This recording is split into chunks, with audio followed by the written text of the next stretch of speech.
Saudara yang Tuhan kasihi, dalam nama Yesus Kristus dimanapun kita berada, pada saat ini kita akan mendengarkan kebenaran firman Tuhan. Kita berdoa. Ya Tuhan kami, Tuhan yang maha baik, Tuhan yang penuh belas kasih. Saat ini kami akan mendengarkan sabda Tuhan. Biarlah kiranya Roh Kudus-Mu menerangi hati kami, sehingga kami mengerti sabda-Mu. Dalam nama Yesus kami berdoa. Amin. Bapak Ibu yang Tuhan kasihi, adapun kebenaran firman Tuhan yang akan menyapa kita pada saat ini tertulis dalam kitab Injil Lukas pasal 16 ayat 1 sampai dengan ayat 13. Demikian firman Tuhan. Dan Yesus berkata kepada murid-muridnya, ada seorang kaya yang mempunyai seorang bendahara. Kepadanya disampaikan tuduhan bahwa bendahara itu menghamburkan miliknya. Lalu ia memanggil bendahara itu dan berkata kepadanya, apakah yang kudengar tentang engkau? Berilah pertanggung jawab atas urusanmu, sebab engkau tidak boleh lagi bekerja sebagai bendahara. Kata bendahara itu di dalam hatinya, apakah yang harus aku perbuat? Tuanku memecat aku dari jabatanku sebagai bendahara. Mencangkul aku tidak dapat. Mengemis aku malu. Aku tahu apa yang akan aku perbuat supaya apabila aku dipecat dari jabatanku sebagai bendahara, ada orang yang akan menampung aku di rumah mereka. Lalu ia memanggil seorang demi seorang yang berhutang kepada tuannya. Katanya kepada yang pertama, berapakah hutangmu kepada tuanku? Jawab orang itu, 100 tempayan minyak. Lalu katanya kepada orang itu, inilah surat hutangmu. Duduklah dan buat surat hutang lain sekarang juga, 50 tempayan. Kemudian ia berkata kepada yang kedua, dan berapakah hutangmu? Jawab orang itu, 100 pikul gandum. Katanya kepada orang itu, inilah surat hutangmu. Buatlah surat hutang lain 80 pikul. Lalu Tuhan itu memuji bendahara yang tidak jujur itu karena ia telah bertindak dengan cerdik. Sebab anak-anak dunia ini lebih cerdik terhadap sesamanya daripada anak-anak terang. Dan aku berkata kepadamu, ikatlah persahabatan dengan mempergunakan mamon yang tidak jujur, supaya jika mamon itu tidak dapat menolong lagi, kamu diterima di dalam kemah abadi. Barang siapa setia dalam perkara-perkara kecil, ia setia juga dalam perkara-perkara besar. Dan barang siapa tidak benar dalam perkara-perkara kecil, ia tidak benar juga dalam perkara-perkara besar.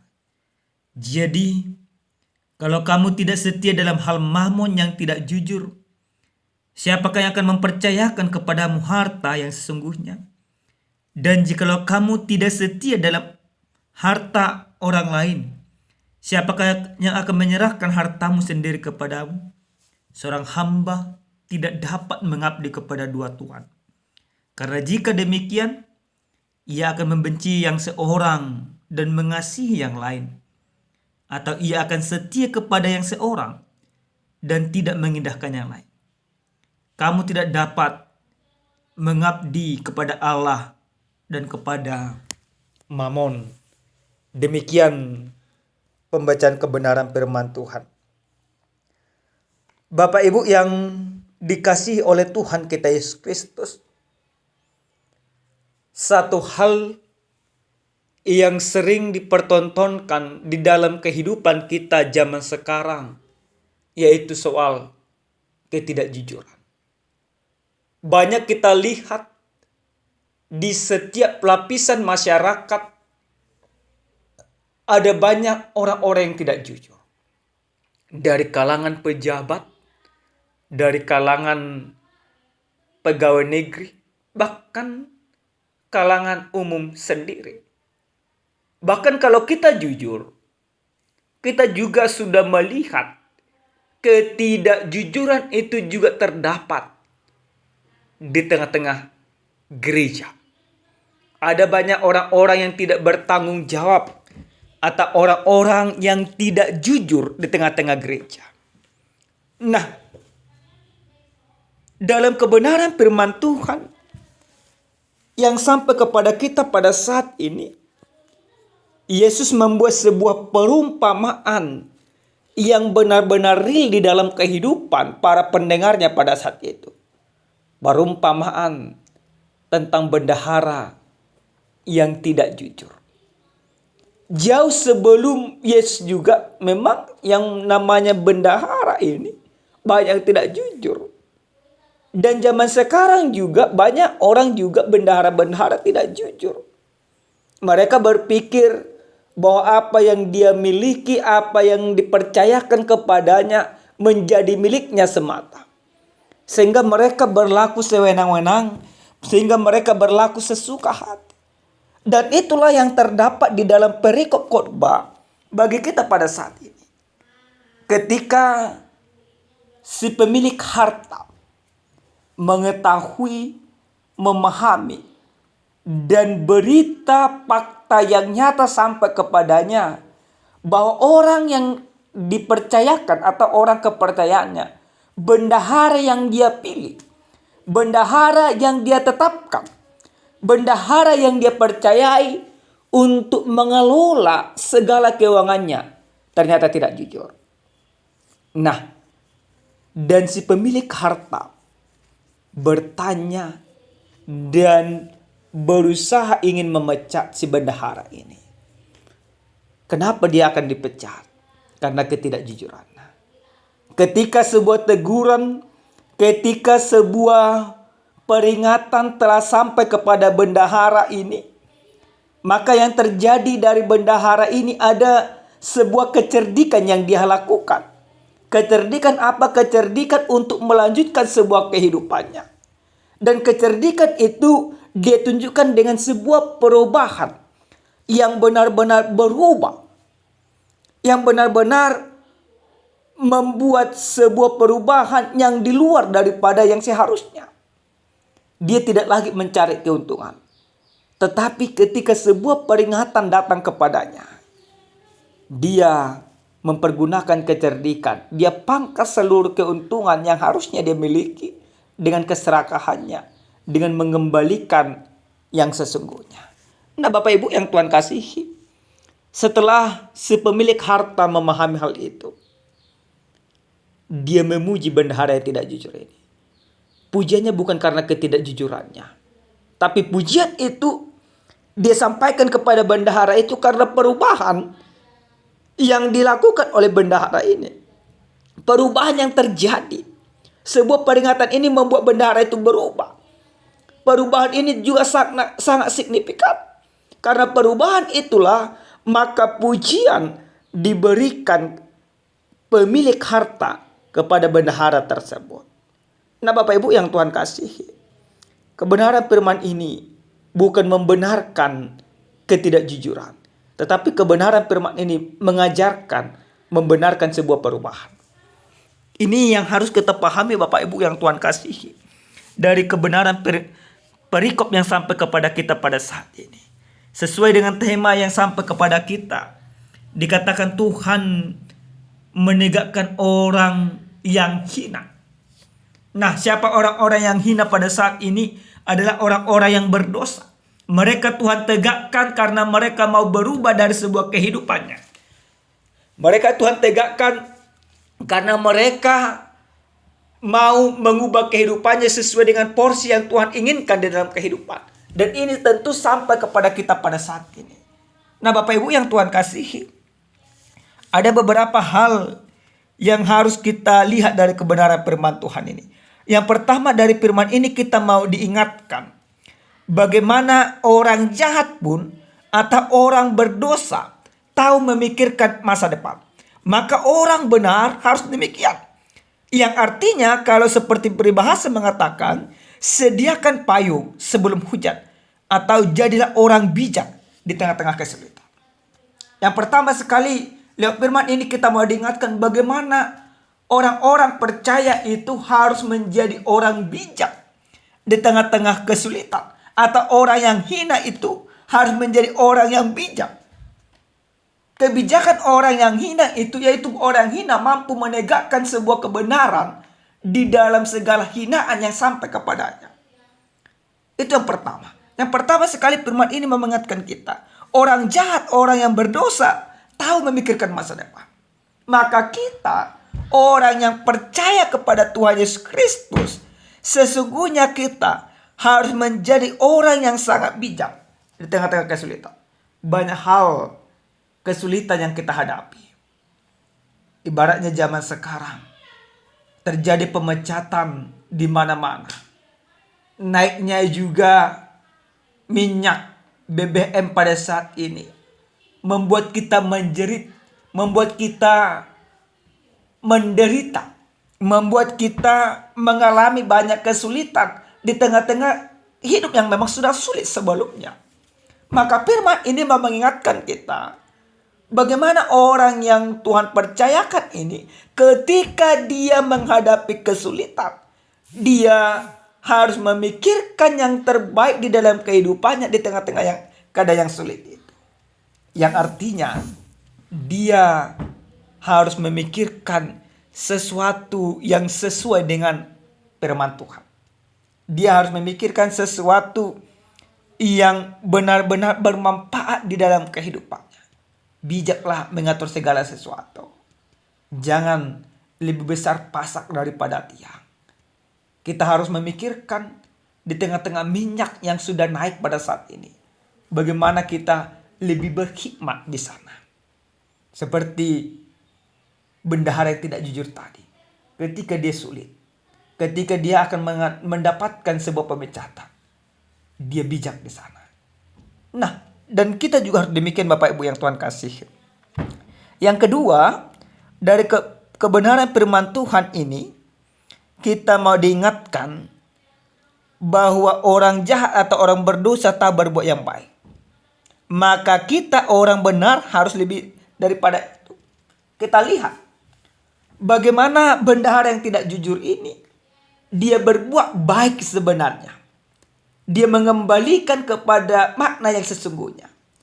Orang yang dia tindas, orang yang dia peras, orang yang dia injak-injak, akhirnya dia berbuat baik kepada mereka. Maka kita juga, orang yang sudah diselamatkan di dalam Yesus Kristus, harus demikian. Jangan ada kita berpikir Bapak Ibu yang Tuhan kasihi, ketika engkau diselamatkan maka engkau tidak perlu lagi berbuat baik. Tapi ketika engkau diselamatkan, maka sebuah tanggung jawab yang besar harus engkau emban di dalam kehidupanmu. Maka engkau harus berbuat baik. Maka firman ini mengajarkan kepada kita, kalau orang yang jahat pun tahu berbuat baik, maka orang yang dibenarkan dalam Yesus Kristus pun harus lebih tahu berbuat baik di dalam kehidupannya. Harus lebih tahu melakukan apa yang Tuhan inginkan di dalam kehidupannya. Yang ketiga Bapak Ibu yang Tuhan kasihi, dari firman ini kita mau diingatkan, uang atau mamon tidak bisa menyelamatkan, tetapi uang mampu membangun persahabatan. Maka pergunakan uang dengan benar. Dalam ayat yang ke-9 dikatakan dalam perikop kita ini, dan aku berkata kepada ikatlah persahabatan dengan mempergunakan mamon yang tidak jujur, supaya jika mamon itu tidak dapat menolong lagi, kamu diterima di dalam kemah abadi. Yang artinya firman ini mau mengingatkan kita semuanya Bapak Ibu yang Tuhan kasih, sebuah kepastian. Sebanyak apapun uang kita, sebanyak apapun harta kita, sebanyak apapun kekayaan kita, semuanya itu dipastikan tidak akan bisa menyelamatkan kita. Tapi ketika Tuhan percayakan kepada kita kehormatan, Ketika Tuhan percayakan kepada kita kekayaan, ketika Tuhan percayakan kepada kita sebuah harta, maka mari kita pergunakan harta kita ini membangun persahabatan. Artinya kita pergunakan harta kita ini untuk mempermuliakan Tuhan, menolong orang lain. Ketika harta ini yang Tuhan berikan kepada kita, kita pergunakan untuk menolong orang lain sesuai dengan keinginan Tuhan, maka Tuhan katakan, kamu akan diterima dalam kemah abadi. Bukan uangmu yang menyelamatkanmu, tapi Yesus. Tapi ketika uang ada padamu, engkau mampu mempergunakan uang itu untuk kemuliaan Tuhan. Bagaimana caranya? Menolong orang-orang lemah, menolong orang-orang hina. Jangan jadikan uang itu untuk menghinakan dirimu. Artinya untuk mendapatkan uang, engkau menghalalkan hal yang tidak benar. Tapi justru karena uang, engkau harus melakukan hal yang benar dalam kehidupanmu. Itu yang Tuhan inginkan dari kita pada saat ini. Maka Tuhan katakan, bukan uang itu dapat menolongmu, bukan uang itu dapat menyelamatkanmu, tetapi uang itu mampu engkau pergunakan menolong orang lain, membantu orang lain, membantu orang yang hina. Supaya apa? Supaya tercerminlah kasih yang ada padamu. Maka pernah seorang Ahok diwawancarai. Apa untungnya dia menjadi pengusaha dengan pejabat? Dia katakan, ketika aku menjadi pejabat, aku mempunyai sebuah kuasa untuk membantu orang lain sesuai dengan porsinya. Maka kita juga harus demikian Bapak Ibu yang Tuhan kasihi. Ketika kita punya uang, pergunakan uangmu untuk kemuliaan nama Tuhan. Bukan untuk mencari kesenangan dunia ini. Yang berikut Bapak Ibu yang Tuhan kasihi. Dari firman ini kita mau diingatkan dalam ayat yang ke-10 sampai dengan ayat yang ke-13. Di sana kita mau diingatkan lewat firman ini supaya kita setia dalam perkara-perkara kecil. Maka pergunakan semuanya dengan baik. Tuhan katakan siapa yang setia dalam perkara-perkara kecil, dia akan setia dalam perkara-perkara besar. Lalu dari ayat 13 katakan seorang hamba tidak dapat mengabdi kepada dua Tuhan. Nah, perkara-perkara kecil ini sering sekali kita abaikan. Tapi lewat firman ini kita mau diingatkan supaya di dalam kehidupan ini kita setia dalam perkara-perkara kecil. Dengan cara apa? Dengan cara menjadi orang yang terpercaya di dalam kehidupan. Ketika engkau menjadi dipercaya di dalam kegiatanmu di tengah-tengah rumah tangga, sebagai bapak, sebagai ibu, sebagai anak atau sebagai apapun kita, mari kita setia dengan semuanya itu. Dengan cara apa? Menjadi orang-orang terpercaya. Jangan kita beranggapan kita mau menjadi pejabat dan sebagainya. Di tengah-tengah rumah tangga kita tidak terpercaya, itu bullshit atau itu tidak benar. Tapi lewat firman ini kita mau diingatkan bahwa setiap orang yang sudah diselamatkan di dalam Yesus Kristus, dia harus menjadi orang yang terpercaya. Dia harus setia menanggung segala sesuatu yang dipercayakan kepadanya. Karena ini menjadi sebuah panggilan iman kita. Bendahara tadi, dia tidak jujur dalam kehidupannya. Dia tidak dipercaya. Tetapi ada juga sebuah nilai yang harus kita dapat darinya. Ketika desakan ada, dia mau berubah. Maka yang terakhir firman ini, kita mau diingatkan. Selagi masih ada waktu untuk berubah, mari kita pergunakan. Seperti bendahara tadi, dia pergunakan segala sesuatunya untuk berubah dalam kehidupan. Walaupun memang cara yang dia lakukan salah, tetapi sebuah kecerdikan dipergunakan di sana. Maka orang yang dipercaya atau sudah diselamatkan dalam Yesus Kristus harus benar-benar cerdik dalam arti positif dalam menjalani kehidupan ini, dalam menjalani setiap kegiatan, dalam menjalani setiap aktivitas. Maka lewat firman ini kita mau diingatkan, jadilah orang-orang terpercaya, jadilah orang-orang yang mau berubah dalam kehidupanmu, jadilah menjadi orang-orang yang melakukan atau membantu orang lain, dan pergunakan segala yang ada padamu untuk kemuliaan nama Tuhan. Amin. Kita bersatu dalam doa. Terima kasih Tuhan kami, Tuhan yang maha baik, buat sabda dan kebenaran firman-Mu yang sudah Engkau sampaikan kepada kami pada saat ini. Biarlah kiranya kami orang yang hina ini, kami senantiasa melakukan hal-hal yang memuliakan Tuhan.